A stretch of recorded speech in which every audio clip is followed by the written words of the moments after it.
안녕하세요. 축구 전문 기자 한준입니다. 2022-2023 시즌 이탈리아 세리에 A 어느 때보다 큰 화제를 모으고 있는 팀이 나폴리입니다. 김민재 선수의 입단으로 디에고 마라도나가 떠난 이후 32년 만에 리그 우승을 이룰 수 있을 것이다라는 기대감이 커지고 있는데요. 지난 주말 크레모넨세와의 원정 경기도 4대1 대승을 거두면서 세리에 A 단독 선두로 올라섰습니다. 이제 승점 동률인 팀도 없고요. 공식 경기 8연속 무패 행진이 이어지면서 챔피언스리그 16강 진출 조기 확정도 임박했습니다. 이탈리아 현지에서 김민재 선수에게 내놓고 있는 평가들은 수비의 나라, 수비의 본산인 이탈리아에서도 나오기 어려운 극찬과 경이로운 반응들로 점철되고 있는데요. 대체 어떤 반응들이 나오고 있는지, 김민재 선수의 활약은 어땠는지 지금 나폴리의 상황과 현지 반응 총정리해드리겠습니다. 2022-2023 시즌 이탈리아 세리에 A 9라운드 경기였습니다. 하위권 팀인 크레모넨세와의 경기였는데요. 일찌감치 선제골을 넣고 앞서갔고 후반전에 동점골을 내주는 위기가 있었지만 결국에는 결승골, 쐐기골까지 터지면서 가벼운 승리 거뒀습니다. 나폴리가 9경기에서 7승 2무로 무패 행진을 유지한 가운데 승점 23점으로 선두에 올라 있는데요. 아탈란타 역시 올 시즌 돌풍을 일으키면서 나폴리와 계속해서 승점 동률 상황이 이어졌었는데 이번 9라운드에서는 또 다른 돌풍의 팀 우디네세와 맞대결이 있었거든요. 우디네세와 2대2로 무승부를 거두면서 6승 3무 무패는 유지했지만 승점 21점으로 나폴리에게 확실하게 선두 자리를 내줬습니다. 우디네세도 이번 무승부를 통해서 6승 2무 1패 승점 20점으로 3위를 유지한 가운데 지난 시즌 우승팀인 AC밀란 유벤투스와의 빅매치에서 2대0 승리를 거두면서 6승 2무 1패 역시 선전하며 승점 20점으로 4위에 올라 있습니다. 주제 무리뉴 감독이 이끌고 있는 AS 로마는 레체의 2대1 승리를 거두면서 6승 1무 2패 승점 19점 5위고요. 라치오가 승점 17점으로 6위, 인테르 밀란 승점 15점 7위고 유벤투스가 승점 13점 8위까지 쳐져 있습니다. 나폴리의 기세 정말 대단한데요. 초반이었습니다. 8월 달에 피오렌티나 원정 0대0 무승부, 레체전 1대1 무승부로 잠깐 주춤한 이후 8연승을 거두고 있습니다. 챔피언스리그 경기를 포함했을 때 이 12경기에서 10승 2무라는 엄청난 경기력과 성적을 보이고 있는데요.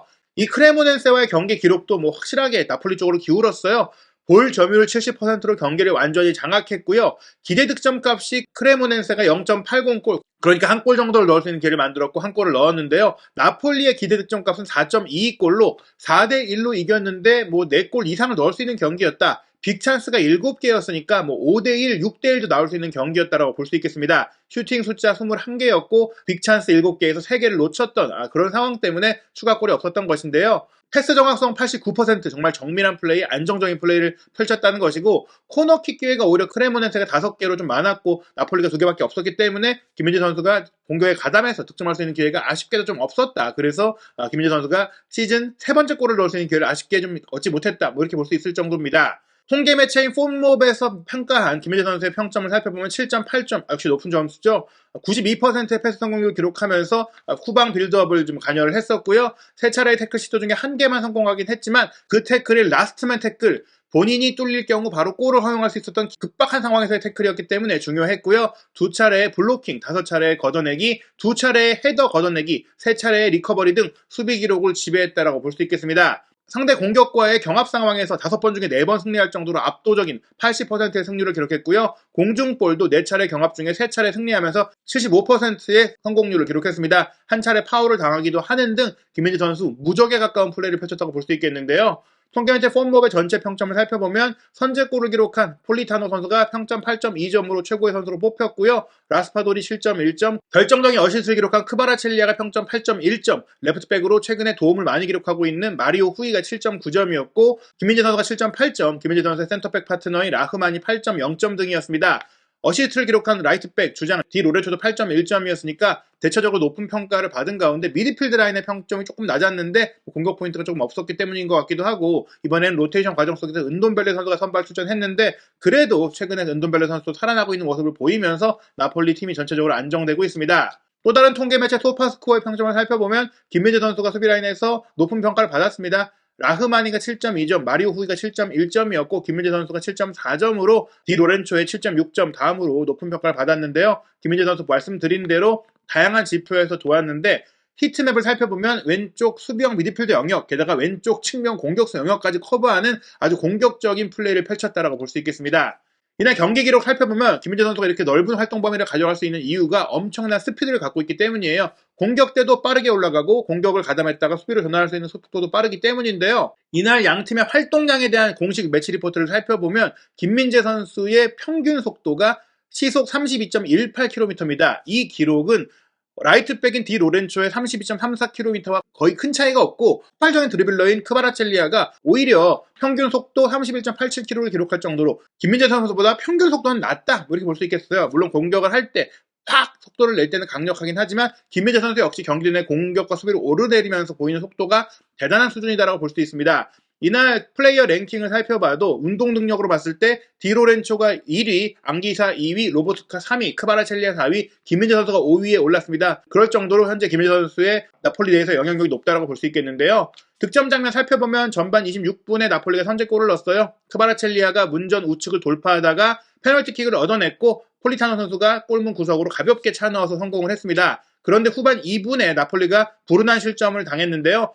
상대 중거리 슈팅이 굴절돼서 흐른 가운데 스트라이커인 데세르스 선수가 이 흘러나온 공을 가볍게 밀어넣는 상황이 됐습니다. 김민재 선수가 이 중거리 슈팅에 대비하기 위해서 공간을 잘 차지하고 있었는데 하필이면 나폴리 선수를 맞고 굴절되면서 본인의 뒤쪽에 있는 데세르스에게 흘렀습니다. 김민재 선수의 부주의함이라기보다는 불운함이라고 봐야 될 것 같습니다.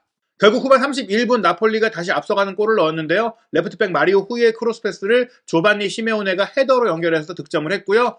총공사를 펼치던 크레모넨세의 뒷공간을 노린 역습으로 나폴리가 두 차례에 쐐기골을 넣었습니다. 후반 추가 시간 3분에 이르빙 로사노가 크바라첼리아의 돌파에 이어서 내준 패스 무인지경의 골문에 가볍게 밀어 넣었고요. 후반 추가 시간 5분에는 마티아스 올리베라가 디 로렌초의 크로스 패스를 헤더 슈팅으로 연결해서 4대1을 만들었습니다. 경기 후 이탈리아 주요 언론들의 평가 살펴보겠는데요. 이탈리아 최대 스포츠 신문인 라 가제타 델로 스포르트는 김민재 선수에게 평점 7점을 매기면서 스팔레티 감독의 수비 중심인 김민재는 그와 충돌하는, 그와 경합하는 모든 선수들을 타격한다, 모든 공격수들을 상처 입힌다 이렇게 표현을 했습니다. 김민재와 부딪히면 다친다. 김민재는 모든 선수를 무너뜨릴 수 있다. 이런 얘기죠. 크레모넨세 스트라이커인 데세르스가 맞이했던 두 차례 기회를 멋지게 막아냈고 페널티 에어리어를 완전히 통제했다. 지배적인 수비를 펼쳤다라는 평가입니다. 유럽 전역의 축구 소식을 다루는 미디어죠. 유로스포츠는 김민재 선수에게 6.5점의 평점을 주면서 골대를 맞췄던 장면을 제외하면 라흐마니와 모든 면에서 수비를 분담했다라는 평가를 했습니다. 라흐마니도 이날 좋은 수비를 펼쳤기 때문에 김민재와 라흐마니 모두 잘했다라는 평가고요. 나폴리 소식을 전문으로 다루는 칼초 나폴리도 김민재 선수에게 6.5점을 주면서 수비형 미드필더 로버트카의 뒤를 넓게 커버하면서 또 데세르스를 상대로 견고한 수비를 펼쳤다며 대인 수비도 좋았고 지역 수비도 좋았다라는 평가를 내렸습니다. 또 다른 나폴리 지역 매체 투토 나폴리도 김민재 선수에게 6.5점을 주면서 김민재 선수의 응용 능력은 괴물 같다라고 소개를 했어요. 김민재 선수가 여러 상황에 적응하고 여러 경기 상황에 관여하는 그런 능력에 대해서 단지 센터백으로서 수비만 잘하는 게 아니라 경기 전반에 미치는 영향력을 높게 평가한 것이고요. 동료 수비수인 라흐마니를 구하는 수비도 했다고 했어요. 라흐마니가 조금 실수를 해도 김민재가 커버했다는 얘기고요. 또한 골 위협을 내줄 수 있는 그런 상황에서 경기를 읽고 흐름을 읽는 능력에 있어서 차원이 다르다는 평가를 통해서 김민재 선수가 아주 지적이고 지능적인 수비수라고 소개하면서도 또 운동 능력과 대인 수비력도 만만치 않죠. 모든 경합에서 승리하고 공중전을 지배한다. 몇 차례 상대의 위협적인 크로스를 사수했다. 골문을 지켰다. 이렇게 평가를 내렸습니다. 모든 면에서 완벽한 수비수라는 평가가 이어지고 있는데요. 평점 6.5점인 것은 이탈리아에서는 6점이면 준수했다, 6.5점이면 잘했다, 7점이면 아주 잘했다, 8점이면 너무너무 잘했다, 9점, 10점은 잘 안 나옵니다. 그렇기 때문에 호평이라고 볼 수 있겠습니다. 김민재 선수의 좋았던 장면 살펴보면 전반 34분에 지금 보시면 데세르스가 문전을 파고드는 순간 디로렌초가 뒷공간을 내줬잖아요. 김민재 선수가 빠르게 달려들어와서 슈팅 직전에 막아냈던 라스트맨 태클을 성공한 장면인데요. 공격 가담도 너무나 좋았어요. 왼쪽 센터백으로서 레프트백과 공을 2대1 패스로 주고받으면서 레프트백이 오히려 레프트 윙이 크로스해야 될 위치까지 치고 들어갔습니다. 아쉽게 공이 밖으로 나가긴 했지만 이렇게 높은 위치까지 김민재 선수가 공격에 가담하면서 나폴리에 오기 전에 쉽게 보지 못했던 공격 가담력과 공격 적극성을 보이고 있는 것입니다. 후반전에도 오히려 로버트카가 뒤로 내려가서 김민재 선수가 전진해가지고 미드필더 같이 플레이했거든요. 로버트카의 패스를 받은 김민재 선수가 전진 패스를 문전 쪽으로 침투시켰고 결국에는 크바라첼리아의 슈팅까지 나오는 장면이 있을 정도로 김민재 선수의 공격 가담이 항상 결과로 이어졌다고 볼 수 있겠습니다. 나폴리는 이날 아쉬운 소식 하나가 있었습니다. 후반 35분에 라흐마니 선수가 문전 위기 상황에서 공을 커트한 이후 조금 다리를 벌리는 과정 속에서 근육 파열, 허벅지 근육이 파열되는 상황이 됐기 때문에 당분간 뛸 수 없다라는 소식이 전해졌습니다. 큰 부상은 아니지만 나폴리가 지금 많은 경기를 병행하고 있는 가운데 주전 센터백과 비주전 센터백의 경기력 적차가 조금 있거든요. 브라질 출신의 제주스 선수도 있고 뭐 이번에 영입한 노르웨이 수비수 웨스티고르 선수도 있지만 그래도 김민재 선수와 라흐마니의 조합이 최고의 조합인데 결국 이 선수들을 쉬게 해줘야 되는 타이밍 그리고 번갈아 쓸 수 있는 타이밍도 고려할 수 있으나 라흐마니가 다쳤기 때문에 김민재 선수는 당분간 경기를 계속 뛰어야 하는 상황이 될 것 같습니다. 현재까지 치른 공식 경기 12경기 중에 김민재 선수가 11경기를 뛰었고 라흐마니도 11경기를 뛰었어요. 조금 비중이 낮은 경기에서 서로 로테이션으로 휴식을 취했는데요. 지금 나폴리에서는 골키퍼 메레 선수가 1080분으로 12경기 전 경기를 풀타임 소화하고 있는 가운데 주장인 디 로렌초가 12경기 전체 출전해서 1074분 그러니까 6분 정도만 조금 휴식을 취했고 앙기사도 12경기를 모두 선발 출전하면서 1042분을 뛰었습니다. 그 다음으로 많은 경기, 많은 시간을 소화한 선수가 김민재 선수와 라흐마니인데 김민재 선수도 결국엔 쉴 타이밍이 찾아와야 되거든요. 근데 라흐마니가 당분간 못 뛴다면 당분간은 연속 선발 출전을 해야 되는 상황이에요. 그나마 다행인 것은 나폴리가 챔피언스리그 16강 진출을 조기에 확정할 경우 남은 챔피언스리그 경기에는 로테이션을 가동할 수 있다는 것입니다.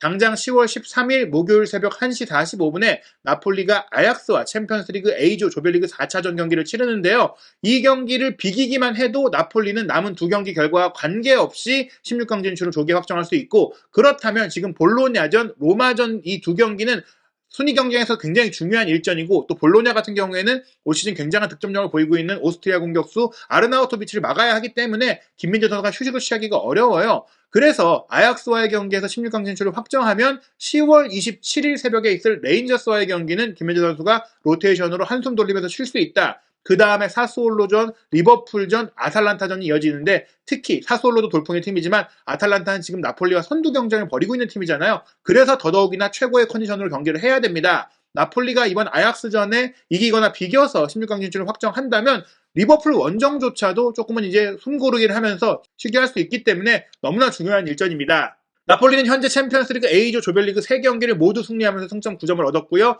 리버풀이 나폴리에 패배한 경기 빼고는 모두 이겼기 때문에 2승 1패로 승점 6점이에요. 아약스가 승점 3점이고 레인저스가 3점 전패입니다. 만약 나폴리가 이번 아약스전에 승리할 경우에는 승점 12점을 얻게 되잖아요. 그럴 경우 아약스는 남은 두 경기를 모두 이긴다고 하더라도 승점 9점밖에 안 됩니다. 그리고 나폴리가 아약스와 비길 경우에는 승점 10점이 되는데 그럴 경우 아약스가 승점 4점인 채 남은 두 경기를 다 이기면 승점 10점이 되잖아요. 하지만 나폴리와 아약스의 상대 전적이 나폴리의 1승 1무 우위이기 때문에 잔여 경기에서 나폴리가 다 지고 아약스와 승점이 같아지더라도 나폴리가 최소한 2위를 확보할 수 있게 되겠죠. 물론 16강에 오를 경우에는 1위로 올라가야만 다른 조의 2위를 만나기 때문에 나폴리 역시 리버풀과의 마지막 경기라든지 레인저스전을 쉽게 치를 수는 없어요. 그렇다고 하더라도 너무나 체력적으로 힘들다면 선수들을 쉬게 할 때 레인저스전 정도가 휴식을 줄 수 있는 그런 타이밍이 될 수 있다. 이렇게 볼 수 있겠거든요. 그러려면 아약스와의 경기 최소한 지지 않아야 하는데 최근 나폴리의 경기력과 흐름을 보자면 충분히 가능할 것 같습니다. 김민재 선수가 아약스와의 경기 또 한 번 나폴리의 승리를 이끌면서 스스로 로테이션 할 수 있는 그런 기회들을 만들어낼 수 있을지 김민재 선수의 유럽 빅리그 도전 한준TV와 함께 모든 소식 확인하시기 바랍니다.